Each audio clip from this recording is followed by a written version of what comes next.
एक बार की बात है।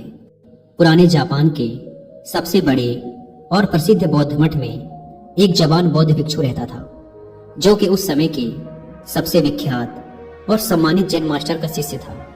वह बौद्ध मठ में जैन मास्टर की सेवा करता और उनसे जैन की शिक्षाएं लेता, वह उनका अभ्यास करता।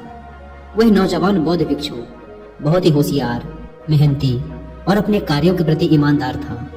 वह जैन मास्टर के द्वारा दी गई हर एक शिक्षा का पूरे लगन के साथ अभ्यास करता और पूरी ईमानदारी के साथ उनका पालन भी करता। वह कभी भी अपने गुरु को शिकायत का कोई अवसर नहीं देता था, इसीलिए जैन मास्टर भी उससे बहुत खुश और संतुष्ट थे। एक दिन जैन मास्टर ने अपने उस शिष्य को एक बहुत ही का निर्णय किया।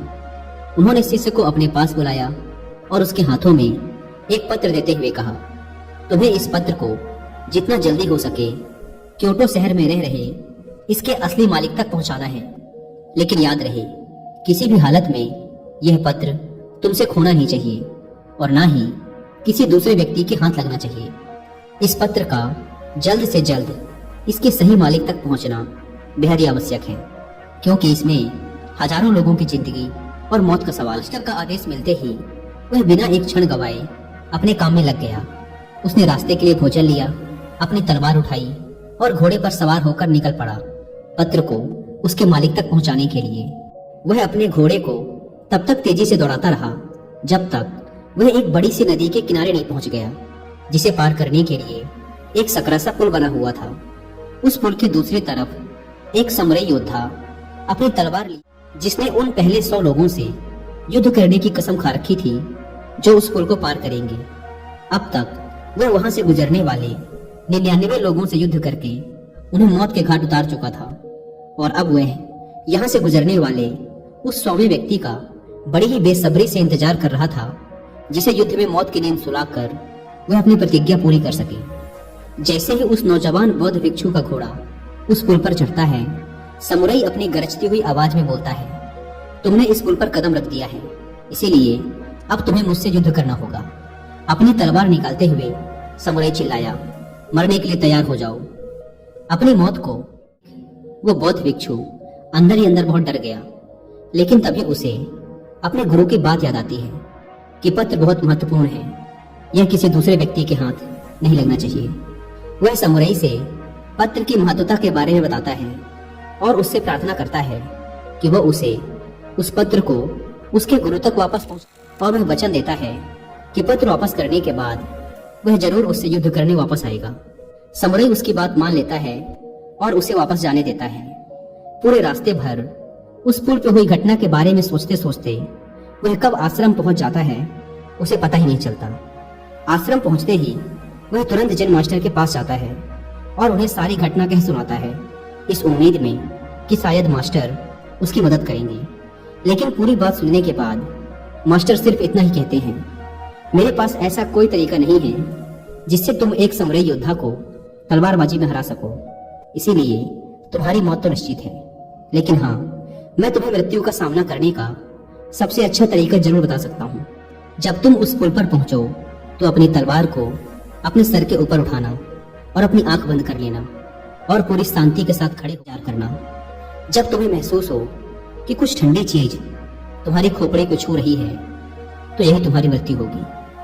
इसके बाद वह नौजवान बौद्ध भिक्षु दोबारा अपने सफर पर निकल पड़ता है। इस बार वह अपनी मौत का सामना करने के लिए पूरी तरह से तैयार था। इस बार ना तो उसके अंदर कोई घबराहट थी और ना ही किसी प्रकार का डर। जब वह उस पुल पर पहुंचता है जहां समुराई उसका इंतजार कर रहा था, तो वह ठीक वैसा ही करता है जैसा मास्टर ने उससे कहा था। वह अपने दोनों हाथों से तलवार को सिर के ऊपर उठाता है और आंख बंद करके मौत के ठंडे स्पर्श का इंतजार करने लगता है। जब समुराई भिक्षु को ऐसी अवस्था में देखता है तो वह समझ जाता है कि जरूर यह भिक्षु किसी सच्चे महान गुरु से मिलकर आया है, क्योंकि उसने आज से पहले आंख बंद किए हुए तलवारबाजी की ऐसी मुद्रा और लड़ाई से पहले चेहरे पर इतनी शांति कभी नहीं देखी थी। उसने ध्यान से देखा, भिक्षु के चेहरे पर ना तो मौत का डर था और ना ही किसी प्रकार की कोई घबराहट।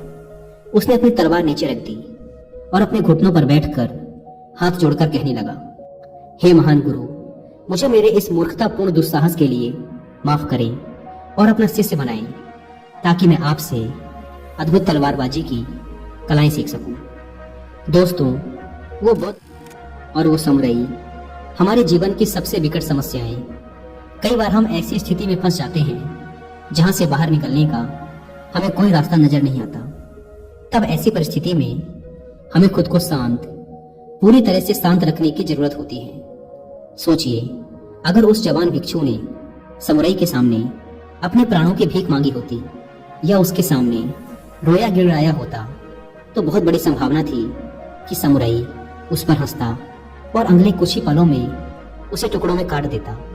या फिर अगर उस भिक्षु ने डर कर, घबराहट और जल्दबाजी में समुराई पर हमला कर दिया होता, तब भी उसका, लेकिन उस नौजवान शिष्य ने इतनी शांति और स्थिरता के साथ उस समुराई का सामना किया और इतने उच्च कोटि के जिन का परिचय दिया कि उस समय वह उस समुराई से भी बेहतर हो गया और परिणाम स्वरूप समुराई उसके सामने झुक गया, क्योंकि एक समुराई होने की वजह से उसने तुरंत यह महसूस कर लिया कि उसका सामना उससे भी अधिक जिन का अभ्यास करने वाले व्यक्ति से हो गया है।